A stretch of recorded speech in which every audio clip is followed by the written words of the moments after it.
Joining us live now, the Shadow Immigration Minister, Tehan. Dan, good to see you. I do want to start off with super today. Weighty topic. Jim Chalmers, he's looking to lock it in so it basically can't be taken out. That way it will ensure, he says, that people have a dignified retirement. What's your reaction to this? Well, what Jim Chalmers isn't saying is that your super will always be taxed at a higher rate under Labor. There'll be less transparency about what happens to your super under Labor. And also, when it comes to the Labor Party, they want to tell you what you're going to do with your super rather than you having those choices. And that's particularly the case when it comes to young people if they want to invest in their first home. So would it be your preference that you are able to access your super before you need it for retirement? Well, if you need it to be able to buy your first home, then you should be able to access your super. And we have a very good, sensible policy which enables young people to be able to do that. It's helping them with their savings, it's helping them with their long-term savings, but it's also enabling them to get access to their first home. We also oppose Labor's approach to super, which is to minimise the amount of transparency as to what happens to your super, especially when it goes to industry super funds, which have a large, well, the unions have a large say in. And what tends to happen there is once your money goes in, you're not quite sure what it's been spent on. And we want to see more transparency when it comes to your super. And we also want to make sure that you're not paying too much tax on your super. And we know that one of the things that Jim Chalmers is seeking to do is to make sure that Australians are going to pay more tax when it comes to their super. Jim Chalmers went on to say words to this effect, but it was a disastrous policy having people access their super during the pandemic. Do you accept that in hindsight? Well, if you asked people whether that ability to be able to access their super during the pandemic helped and supported them during that time of crisis, I think most of them would say it did. And that's the important thing. It's not Jim Chalmers' money. It's the Australian people's money. They're the ones who put the money aside to save, to put into super. So in times of emergency, people should be able to access it. Or if you want to buy your first home, which is a major investment and ultimately will lead to major savings for you, then you should be able to do so.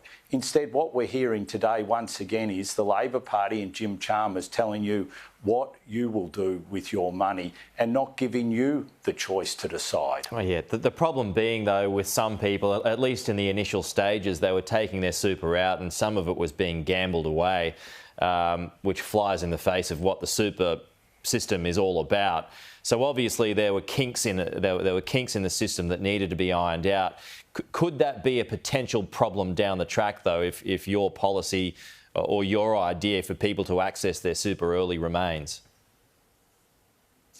Well, obviously you want to make sure that what is happening is that it's been invested productively, that it's been invested in the long-term interests of the individual. And that's why our super scheme, you basically can access your money to put it into your first home. So you're taking it from your super and putting it into a home, which ultimately will lead to long-term savings for you and enable you to raise a family or have a long term. So ultimately, we don't want it going to things which aren't productive, which won't lead to long-term savings. How do you enforce that? We want it to go into a way that's the which problem. Well, our super scheme is very clear on that you can take your money from your super to invest into a house.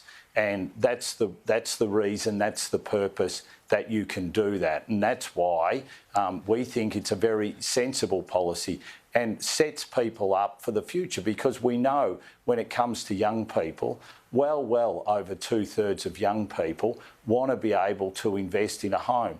And that housing affordability is getting harder and harder, especially when people are dealing with the cost of living pressures that they are under the Albanese government. What about by reducing tax concessions for those who have more than $5 million buried away in super? I'm not sure that would be many people, but does he have a point there?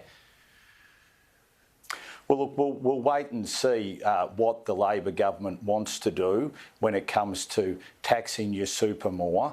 We know when it comes to the Labor Party, they're always trying to tax more. That's just in their DNA. So we haven't seen any proposals. All we've seen is this.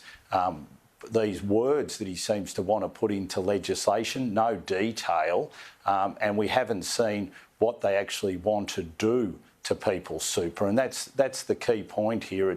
It's all right to talk about equity and sustainability, but what we want to know is what Jim Chalmers is up to. We know that they want less transparency. We know that they'll want to tax your super more, and we know in the end that they'll want to decide what you do with your money, not what you want to do with your money. So we await the details, but I can say, Pete, that I'm pretty confident that those three aspects will be a part of it. Okay, Dan Tehan, we'll leave it there. Appreciate your time, though. We'll talk to you again soon.